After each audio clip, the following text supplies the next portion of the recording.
Good morning. My name is Jay Nanavati. I work for a law firm in the U.S. called Baker Hostetler, has a very large intellectual property practice of which I am not a part, as evidenced by my yellow legal pad instead of a PowerPoint presentation. My background is in tax, specifically tax enforcement. Until 2.5 years ago, I was putting people in prison in the United States for tax evasion for the United States Department of Justice and the Internal Revenue Service. So why am I here? Intellectual property, essentially everything has a tax aspect to it. That's I think everybody accepts that, but intellectual property presents some unusual tax implications. My goal here today is only to highlight some of what I'll say are that the changing world that the global tax enforcement world of just the last few years, really since 2008 or 2009, and the way that that may perhaps affect companies' decisions on how to deal with their intellectual property, how to license it, where to license it, things along these lines. Bank secrecy has been in many countries a fact of life for a very long time. I know that the Indian government is wrestling with that right now in a lot of countries that some people might refer to as tax havens. This is very frustrating for tax authorities, but it's something that we see changing. In 2008, some of my colleagues at the U.S. Department of Justice began unraveling what was happening at a Swiss bank called UBS.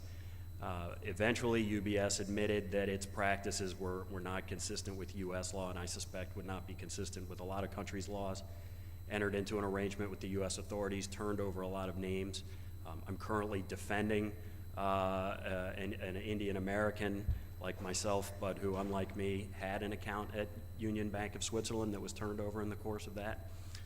This is something that's going to affect everything. How does it affect intellectual property? From a human perspective, the world of intellectual property is a world of people moving around the world.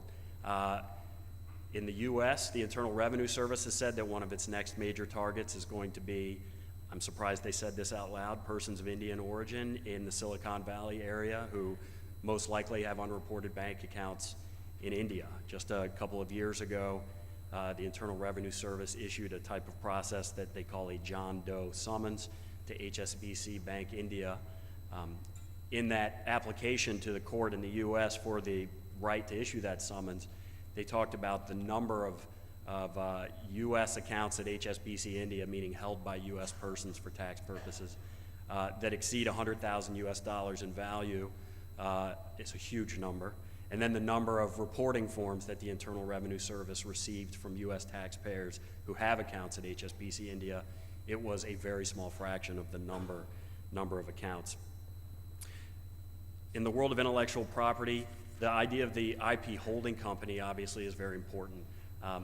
This is a creature of the tax system. This is an effort to move the profits from licensing, to bring it back to the topic of the panel, to a place in the world where the tax burden is lower.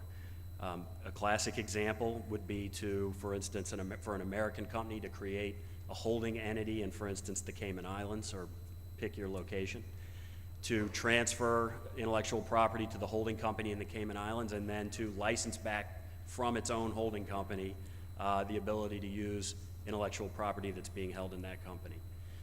This type of profit shifting goes by a lot of names. There are I'll say the legitimate versions of it, legitimate from a legal perspective. I'm not here to talk about from a moral or ethical perspective. Referred to as transfer pricing issues. It's a buzzword that I'm sure you've all heard, involving how to value the intellectual property, the license that you're licensing back essentially from yourself. Other people have more negative names for it. Base erosion, the Europeans, profit shifting, these sorts of things. They've called it these sorts of things.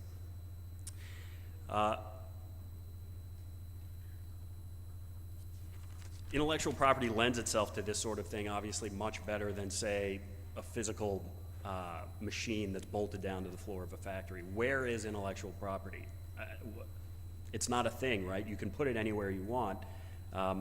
And essentially, one of the major considerations in terms of locating the intellectual property, other than the tax burden, is, are you putting your intellectual property in a country that respects intellectual property in the way that you expect your intellectual property to be respected?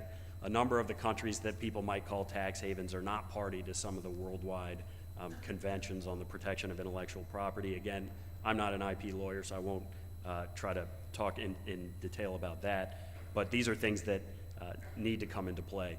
I think the big change, though, in the last few years is that just putting your intellectual property holding company in a place like, I shouldn't keep saying the Cayman Islands, but the Cayman Islands, is not going to shield what you're doing from scrutiny anymore, or at least in the near future it won't. Again, you may be very comfortable with the arrangement you've come up with. In fact, it's legal. But as you may have seen from the controversy in the UK with Starbucks and its very low effective tax rate, Amazon, Google, it can become very uncomfortable for a company, especially one with a high profile that wants to maintain a good image. It can become very uncomfortable to explain why your intellectual property is sitting in a country that you have little to no operations in, and that you're essentially paying yourself for the use of your intellectual property in a way that minimizes your tax burden. A core issue with licensing intellectual property from an IP holding company is determining how much do you pay for the license, right? Perhaps you, and I use you to mean the parent company, owns this holding company. Why not just pay whatever your year's profits are for licensing, and then you have no profits in your home country and they're all in the other country? This is where the various countries' tax systems get involved with transfer pricing, and the core principle in many countries of transfer pricing is that you should be paying in licensing fees what you would pay if you had no relationship whatsoever to the holding company to which you're paying the fees. It should be an arm's length transaction. So it should be valued as if at its true market value. Well, how do you value IP? Well, Terry made the good point that a lot of it isn't perhaps very valuable, and it's not easy to value. But these are very costly disputes that companies get into when a taxing authority in a country tries to essentially revalue what the company has assigned as a value for licensing these sorts of things. Move on to another area. Another term you may have heard is there's a U.S. statute passed a few years ago, often called FATCA, Foreign Account Tax Compliance Act. I think it's fair to say that this may not have a most direct impact on intellectual property, but it has I will say the sort of indirect impact of, again, creating greater transparency in banking in the world, in the movement of money. Essentially, the idea is that the U.S. unilaterally said, hey, every financial institution in the world, if you get a U.S. source payment, if you don't want us in the U.S. to withhold 30% of that payment, you're going to gather up all of the information about your U.S. account holders, and you're going to report it back to us in the U.S. so that we can deal with those account holders as we see fit. You may have an opinion about the arrogance or whatever you want to call it about imposing something like that outside of territorial boundaries, but I think history of the last 5 years is showing us that U.S. is not going to be an outlier in this respect for very long. The OECD's Common Reporting Standard essentially exports the most important aspects of FATCA to countries all around the world. A number of countries have committed prospectively to joining into that Common Reporting Standard, including India. This is the automatic reporting of tax information from one country to the next, so not even requiring a request under a tax treaty or what have you. I think one thing to consider under FATCA is whether your IP holding company is going to raise issues probably not as a financial institution as it's defined, but as a non-financial foreign entity, whether there's withholding issues that may come up there.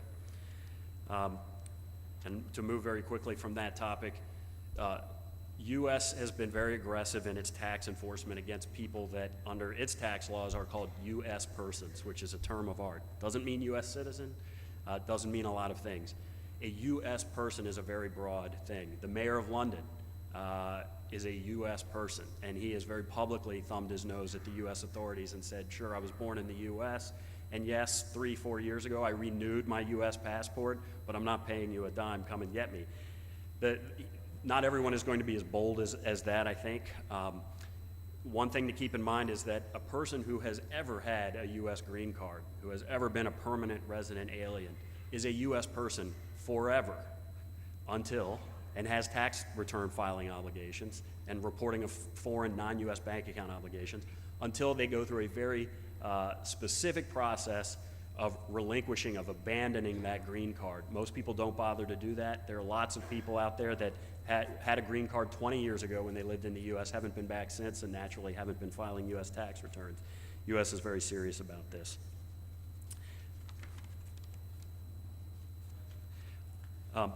Lastly, regarding India, I think I don't need to tell everyone in this room that the current administration in India has very publicly voiced its desire to I'll avoid loaded words, its desire to make sure that its taxpayers are doing their part.